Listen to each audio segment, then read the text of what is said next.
नमस्कार, मी डॉक्टर प्रमोद महाडिक, आयुर्वेदीय पोट विकार तज्ज्ञ।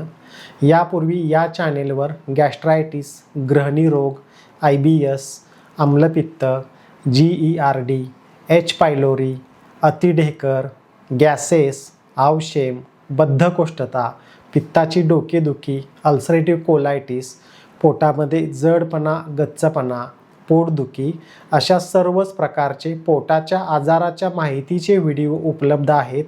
गरजूंनी ते व्हिडिओ अवश्य पाहावेत। तसेच तुम्ही आमच्याकडे पोटाच्या आजाराचे उपचार घेण्यास उत्सुक असाल तर या व्हिडिओच्या शेवटी दवाखान्याचा पत्ता, वेळ इत्यादी सर्व सविस्तर माहिती उपलब्ध आहे, ती सुद्धा अवश्य पाहावी।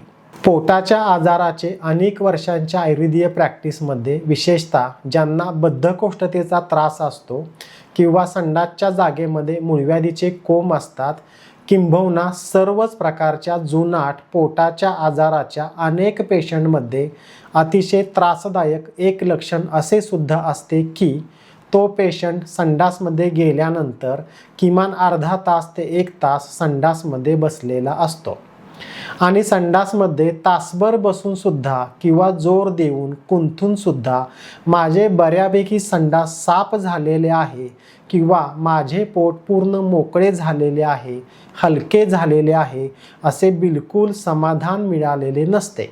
संडासमध्ये तासभर बसलेले असताना सुद्धा मन अतिशय अस्वस्थ आहे, चिंताग्रस्त आहे आणि संडासमधून बाहेर पडल्यानंतर सुद्धा माझे संडास साफ झालेले नाही, त्यामुळे दिवसभर मन चिंताग्रस्त आहे, निराश आहे।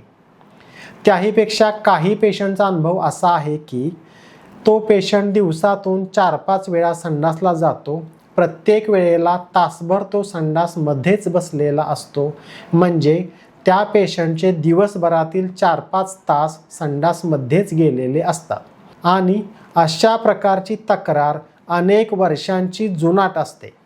संडासमध्ये अर्धा 1 तास का बसावे लागते याचे कारण कळालेले नसते, त्यामुळे त्याचे विचार सतत मनामध्ये चालू असतात। जास्त वेळ संडासमध्ये बसल्यामुळे घरातील इतर लोकसुद्धा त्यामुळे चिंताग्रस्त असतात आणि अनेक प्रकारचे उपचार करून सुद्धा हा त्रास बरा करायला यश आलेले नसते। ही सुद्धा आणखी वेगळीच चिंता सतावत असते।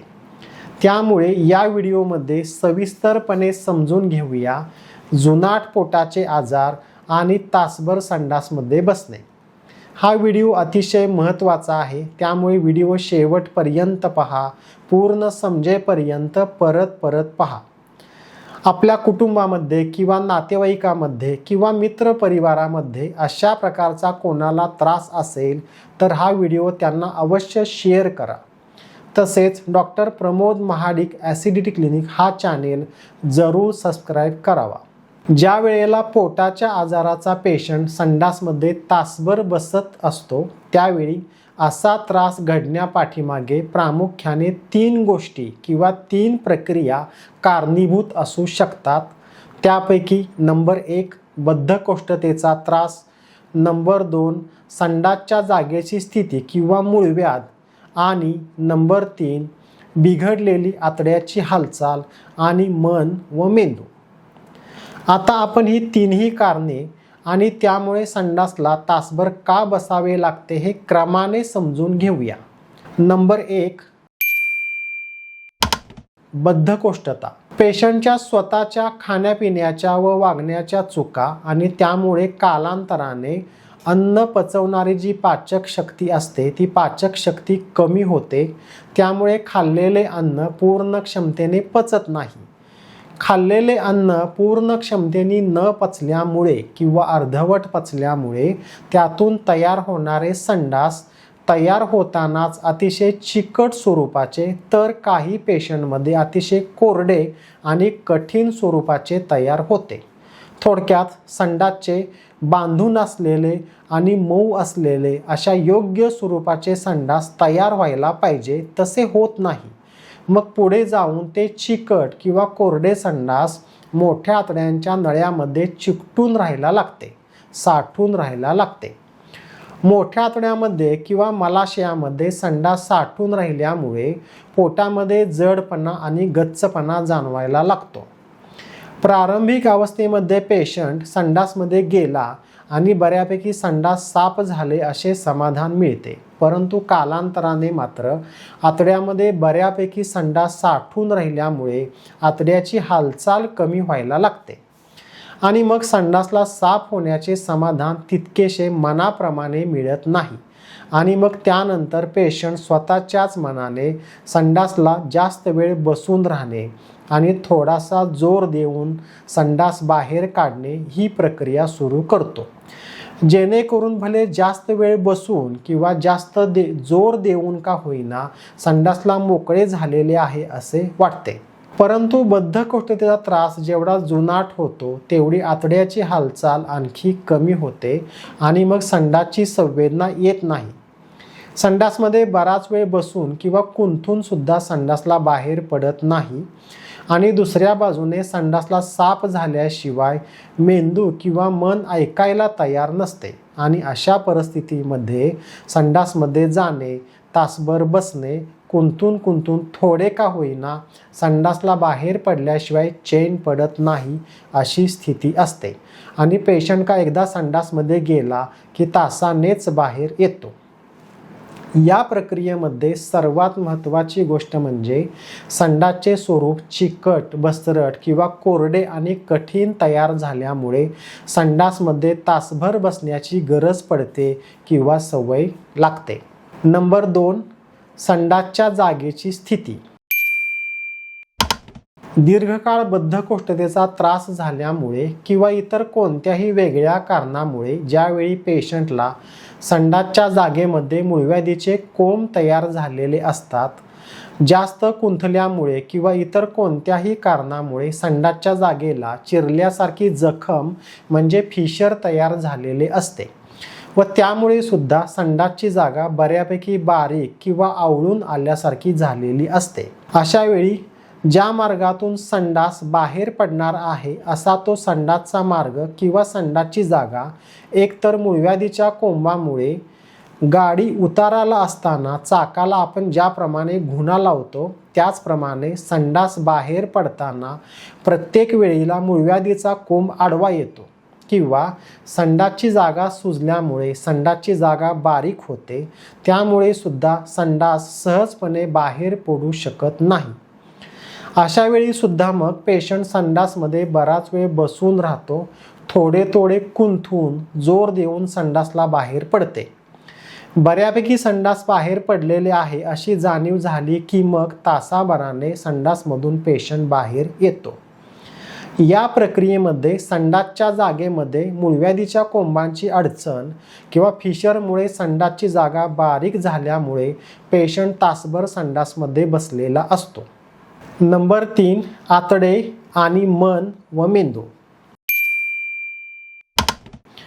पेशंटच्या स्वतःच्या खाण्यापिण्याच्या वागण्याच्या चुकामुळे किंवा जुनाट पोटाच्या आजाराच्या त्रासामुळे किंवा पेशंटच्या स्वतःच्या मानसिक अस्वस्थ्यामुळे किंवा इतर कोणत्याही कारणामुळे पेशंटची अन्न पचवण्याची पाचक शक्ती मंदावते. त्यामुळे खाल्लेले अन्न पूर्ण क्षमतेने पचत नाही. खाल्लेले अन्न पूर्ण क्षमतेने न पचल्यामुळे तयार होणारे संडाससुद्धा योग्य स्वरूपाचे तयार होत नाही आणि या बरोबरीने मग पेशंटची एकंदरीतच मानसिक स्थिती ढासळलेली असते. पेशंटच्या सोनोग्राफी किंवा एंडोस्कोपीमध्ये किंवा पोटाचा CT स्कॅन केल्यानंतर सुद्धा तपासणीमध्ये विशेष काहीही सापडत नाही. आतड्याची रचना सुद्धा व्यवस्थित असते, आतड्याला सूज नसते किंवा संडासच्या जागेमध्ये मूळव्याधीचे कोंब नाहीत, संडासची जागा अगदी व्यवस्थित आहे, तरी सुद्धा पेशंट संडासमध्ये तासभर बसलेला असतो. अशा वेळी मात्र पेशंटला बद्धकोष्ठतेची तक्रार नाही, आतडे आणि संडासची जागा व्यवस्थित आहे आणि तरी सुद्धा तासभर संडासला का बसावे लागते असा गंभीर प्रश्न तयार होतो. अशा प्रकारच्या पेशंटमध्ये खरं तर आतड्याची जी हालचाल असते त्याचा मन व मेंदूचा जो संबंध असतो त्याची जी लयबद्ध गती असते ती गती बिघडलेली असते आणखी सोप्या पद्धतीने किंवा सविस्तर पद्धतीने सांगायचे झाले तर पेशंट संडासमध्ये गेल्यानंतर बऱ्यापैकी संडासला बाहेर पडलेले असते, साफ झालेले असते. परंतु पेशंटच्या मनामध्ये असा विचार येतो की संडासच्या जागेमध्ये अजून काही संडास शिल्लक राहिलेले आहे आणि ते सुद्धा बाहेर पडले पाहिजे, जेणेकरून तो पेशंट संडासमध्ये आणखी थोडा वेळ बसून राहतो, कुंथण्याची प्रक्रिया करतो आणि जबरदस्तीने संडासला बाहेर काढतो. परंतु तरीसुद्धा वाटत राहते की आतड्यातील संडास पूर्ण बाहेर पडलेले नाही, मला संडासला साफ होण्याचे समाधान मिळालेले नाही. मग आणखी जास्त वेळ बसणे, जास्त वेळ कुंथण्याची प्रक्रिया करणे असे घडायला लागते आणि कालांतराने आतड्याला आणि मेंदूला सुद्धा ही सवयच पडलेली असते. काही पेशंटमध्ये संडासच्या जागेमध्ये बोट घालून संडास बाहेर काढणे ही सुद्धा सवय लागलेली असते. थोडक्यात या प्रकारच्या पेशंटमध्ये मनामध्ये माझे आतमध्ये संडास शिल्लक आहे आणि ते पूर्ण बाहेर काढल्याशिवाय मला चैन पडत नाही, अशी मानसिक स्थिती बनल्यामुळेच पेशंट तासभर संडासमध्ये बसून राहत असतो. पोटाच्या आजाराच्या बहुतांशी जुनाट पेशंटमध्ये या सर्व म्हणजे तीनही प्रक्रिया क्रमाने घडलेल्या असतात, असा माझा व्यक्तिगत अनुभव आहे. सर्वप्रथम खाण्यापिण्याच्या व वागण्याच्या चुका, त्यानंतर संडासचे स्वरूप चिकट आणि कोरडे होते. कालांतराने पेशंट बराच वेळ संडासमध्ये बसून जोर देऊन संडास करत असतो. त्यामुळे मग जोर देऊन संडास केल्यामुळे संडासच्या जागेमध्ये मूळव्याधीचे कोंब किंवा संडासच्या जागेमध्ये फिशरची जखम तयार होऊन संडासची जागा बारीक झालेली असते. आणखी कालांतराने मग कायम संडासमध्ये तासभर बसायची मनाला आणि आतड्याला सुद्धा सवय लागलेली असते. उपचार मार्गदर्शन. मुद्दा क्रमांक 1. पेशंटला नेहमी तासभर संडासमध्ये बसावे लागणे हे लक्षण प्रामुख्याने IBS या आजारामध्ये पकडले जाते. आणि मग IBS आहे म्हणजे ते केवळ मानसिकच लक्षण आहे हे समजून त्यावरती काहीही उपचार न करणे किंवा स्वतःच्याच मनाने पोट साफ होण्याची औषधे घेत राहणे किंवा तासभर बसल्याशिवाय आपल्याकडे आता पर्याय नाही हे मान्य करून कायमच पेशंटला तशी सवय पडलेली असते. अशा वेळी मग पेशंटच्या या त्रासाचे योग्य कारण शोधलेले नसते, म्हणजेच योग्य निदान झालेले नसते. त्याचबरोबर योग्य शास्त्रीय उपचार सुद्धा घेतले जात नाहीत, त्यामुळे ही समस्या सुटण्याची बिलकुल शक्यता नसते. त्यामुळे सर्वप्रथम ज्या पेशंटला असा त्रास आहे त्या पेशंटने अशा स्वरूपाचा त्रास आहे हे आधी स्वतःला मान्य करावे लागते आणि त्यासाठी योग्य उपचाराची गरज आहे हे सुद्धा मान्य करावे लागते. म्हणून पेशंटने स्वतःच्या मनाने उपचार न करता योग्य तज्ज्ञ डॉक्टरांचे उपचार करणे खूप महत्त्वाचे आहे. मुद्दा क्रमांक 2. एखादा सुशिक्षित पेशंट जरी पोटाच्या आजाराच्या तज्ज्ञ डॉक्टरांच्याकडे उपचारासाठी गेला तरी सुद्धा बहुतांश वेळा तज्ज्ञ डॉक्टर सुद्धा या त्रासाकडे विशेष लक्ष देत नाहीत किंवा हे IBS अंतर्गत मानसिक लक्षण आहे असे समजून किंवा पेशंटला पोटदुखीचा त्रास नसतो, आम्लपित्ताचा त्रास नसतो, आतड्याला सूज नसते, अशावेळी त्याकडे खास लक्ष न देता त्यासाठीचे विशेष तज्ज्ञ उपचार दिले जात नाहीत हे सुद्धा सत्य मान्य करावे लागेल. मुद्दा क्रमांक 3. अशा प्रकारचे पेशंटचे उपचार करत असताना फक्त पेशंटला औषधे खायला घालून उपचार होत नाहीत. उपचाराची योग्य दिशा म्हणून सर्वप्रथम त्या पेशंटच्या स्वतःच्या खाण्यापिण्यातील, वागण्यातील म्हणजे लाईफस्टाईलमधील कोणत्या चुका घडत आहेत हे शोधून काढाव्या लागतात आणि कंपल्सरी दुरुस्तसुद्धा कराव्या लागतात. खाण्यापिण्याच्या चुका दुरुस्त करत असताना अगदी बेसिक पथ्य किंवा नियम म्हणजे नियमित वेळेवर जेवण व सकस जेवण आणि वेळेवर झोप आणि पुरेशी झोप. म्हणजे जेवण सकाळी 11 पूर्वी व रात्री 9 पूर्वी नियमितपणे जेवणे. थोडक्यात जेवणाच्या वेळा फिक्स असायला हव्यात. पेशंटचा आहार त्याच्या सवयीचा म्हणजे सकस, ताजी चपाती किंवा ताजी भाकरी, ताजा भात, सर्व फळभाज्या, सर्व पालेभाज्या अशाच पद्धतीने असायला हवा. या उलट आहारामध्ये घरचे किंवा हॉटेलमधील नाश्त्याचे पदार्थ खाणे, सर्व बेकरीचे पदार्थ, अति तिखट पदार्थ, चिकट मैद्याचे पदार्थ, डाळी व कडधान्यामधील वडा, भजी, झुणका, पिठले यासारखे बेसनचे पदार्थ, वारंवार हॉटेलचे जेवण किंवा मेसचे जेवण टाळावे. पेशंटने वेळेवर झोपायला आणि पुरेशी झोप घेणे गरजेचेच असते. पेशंटच्या झोपण्याच्या वेळा नियमित म्हणजे रात्री 10 ते सकाळी 6 पर्यंत अशी असायला हवी आणि पेशंटने पुरेशी झोप घेणे सुद्धा गरजेचे असते. मार्गदर्शक मुद्दा क्रमांक 4. पेशंटमध्ये नेमकी कोणत्या आजाराची प्रक्रिया घडलेली आहे? बद्धकोष्ठता म्हणजे चिकट किंवा कोरड्या संडासमुळे पेशंट तासभर संडासमध्ये बसतो, किंवा संडासच्या जागेमध्ये मूळव्याधीचे कोंब किंवा फिशर झाल्यामुळे पेशंट तासभर संडासमध्ये बसतोय, की पेशंटला तासभर संडासमध्ये बसण्याची मानसिक सवयच जडलेली आहे. यापैकी निश्चित आजाराची प्रक्रिया कोणती आहे हे शोधून काढावे लागते, किंवा सर्व तीनही प्रक्रिया क्रमाने घडलेल्या आहेत का हे सुद्धा शोधून काढावे लागते. संडासमध्ये तासभर का बसावे लागते त्याची प्रक्रिया शोधल्याशिवाय आपण त्याचे परिपूर्ण उपचार करू शकत नाही. मुद्दा क्रमांक 5. पेशंटला तासभर संडासमध्ये बसावे लागते या त्रासापाठीमागे बद्धकोष्ठता हे मुख्य कारण असेल तर पेशंट रात्री झोपतानाच चिंताग्रस्त झालेला असतो की सकाळी मला पूर्ण संडासला साफ होणार आहे का नाही. सकाळी उठल्यानंतर पेशंट संडासमध्ये गेल्यानंतर संडास सहजपणे बाहेर पडत नाही किंवा संडासला साफ होण्याचे समाधान मिळत नाही आणि मग स्वाभाविकपणे अजून जरा जास्त वेळ बसून पाहावे किंवा जोर देऊन पाहावे जेणेकरून संडासला साफ होण्याचे समाधान मिळेल असे पेशंटला वाटते. आणि इथेच खरं तर पेशंटची मानसिक बद्धकोष्ठता सुरू झालेली असते, म्हणजेच पेशंटला तशी सवयच लागलेली असते.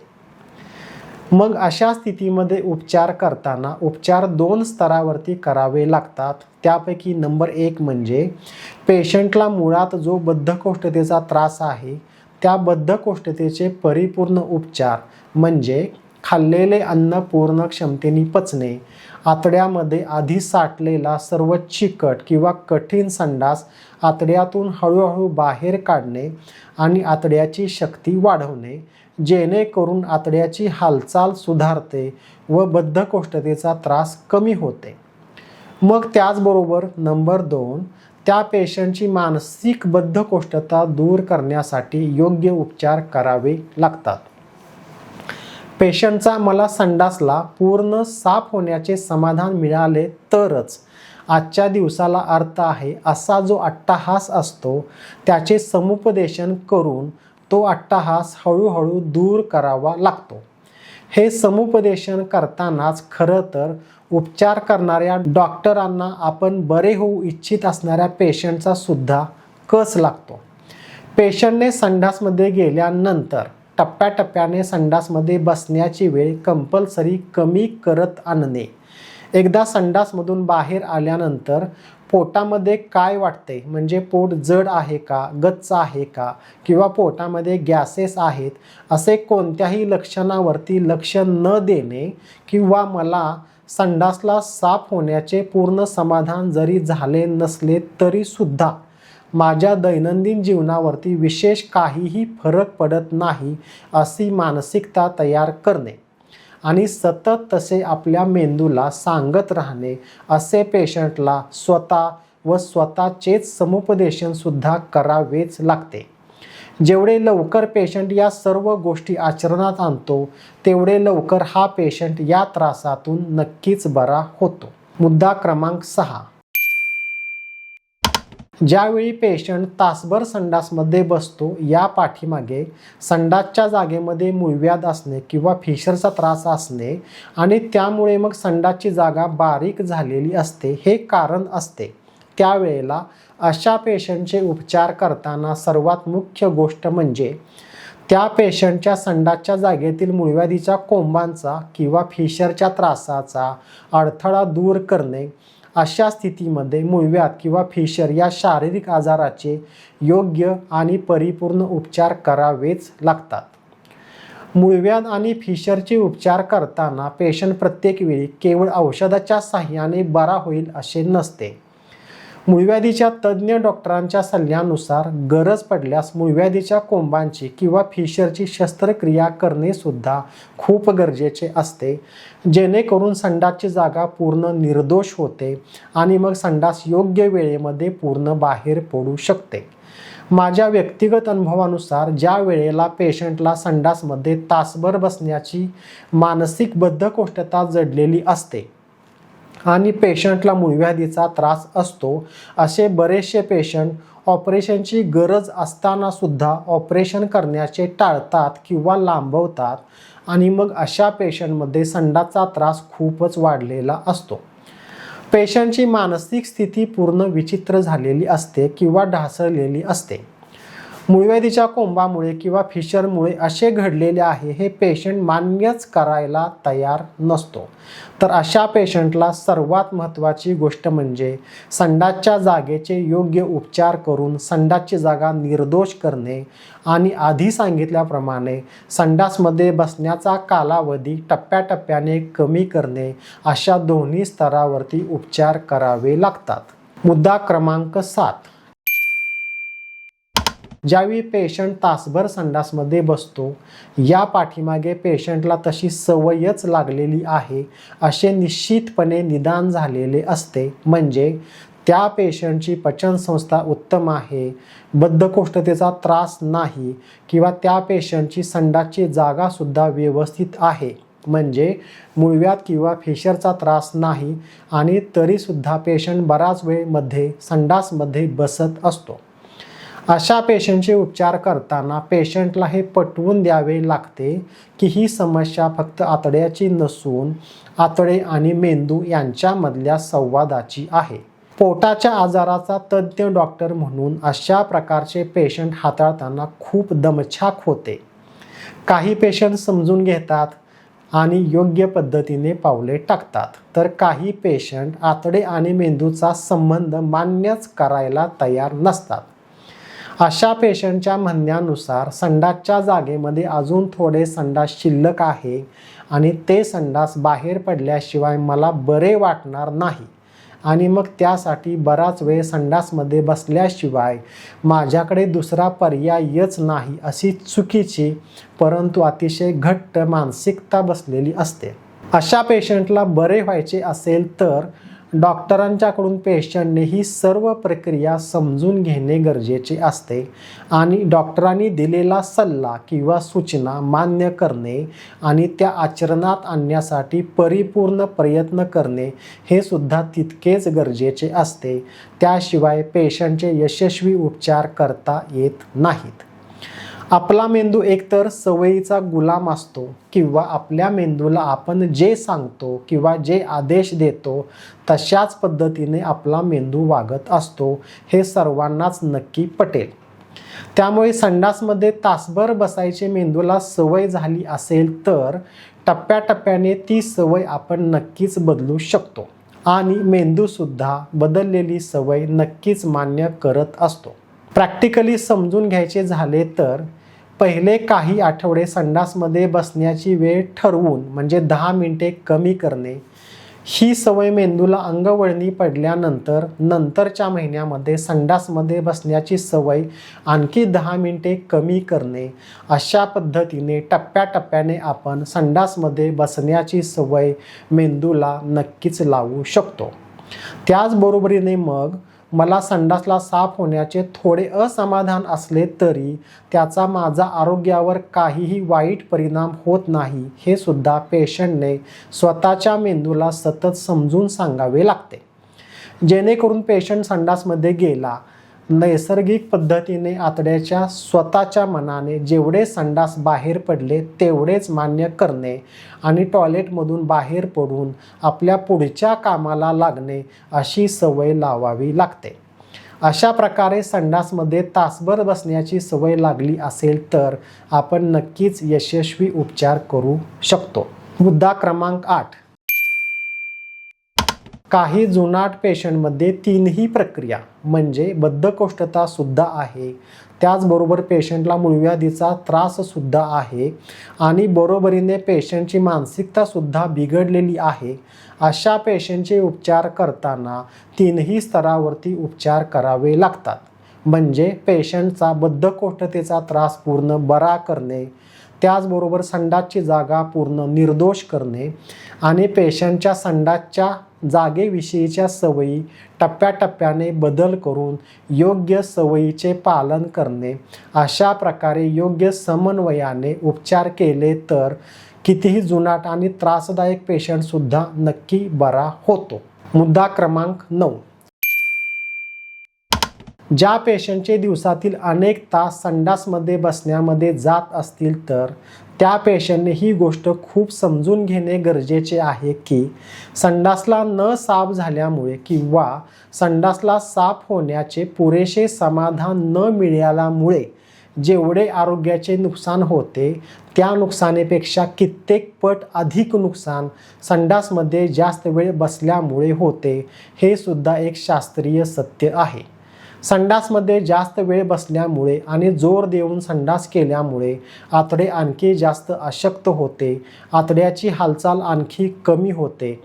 आतडे जेवढे जास्त अशक्त तेवढा आजार आणखी जास्त बळावतो. परंतु त्यापेक्षा महत्त्वाचे म्हणजे पेशंटची मानसिक स्थिती पूर्ण ढासळते किंवा अतिशय विचित्र बनते आणि हे नुकसान मात्र भरून न येण्यासारखे असते. पेशंटच्या या त्रासामुळे संपूर्ण कुटुंबाचे सुद्धा मानसिक स्वास्थ्य ढासळलेले असते. त्यामुळे अशा पेशंटने बरे व्हायचे असेल तर गरजेचे असलेले योग्य औषधी उपचार, त्याचबरोबर आतड्याच्या सवयी बदलण्यासाठीचा योग्य सल्ला किंवा सूचना आचरणात आणणे हे सुद्धा महत्त्वाचे असते. सर्वात शेवटी महत्त्वाचे, तासभर संडासला बसावे लागणे हा त्रास प्रामुख्याने बद्धकोष्ठता किंवा संडासची जागा बिघडल्यामुळे आणि काही पेशंटमध्ये केवळ सवयीमुळे होत असतो.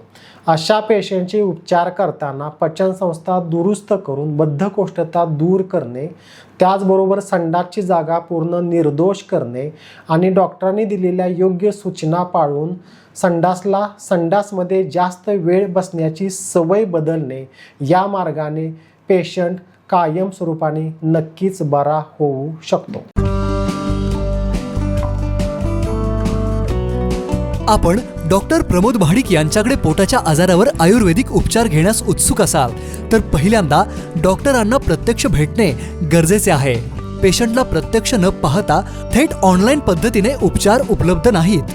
डॉक्टर प्रमोद महाडिक BAMS हे पोटाच्या आजारावरील आम्लपित्त, GERD, हियाटस हर्निया, गॅस्ट्रायटिस, आतड्याची सूज, ग्रहणी रोग, IBS, आवशेम, दिवसातून 7-8 वेळा संडासला जाणे, बद्धकोष्ठता, पोटात जडपणा, गच्चपणा, गॅसेस, अतिढेकर, जुनाट पोटदुखी, उलट्या आणि पित्ताची डोकेदुखी अशा सर्वच पोटाच्या आजारांवर यशस्वी उपचार करण्यासाठी सुप्रसिद्ध आहेत. आपल्याला पोटाच्या आजारावर यशस्वी उपचार घ्यायचे आहेत असा ठाम निर्णय असेल तरच प्रत्यक्ष संपर्क साधावा व येताना फोनवरून अपॉइंटमेंट घेऊनच यावे.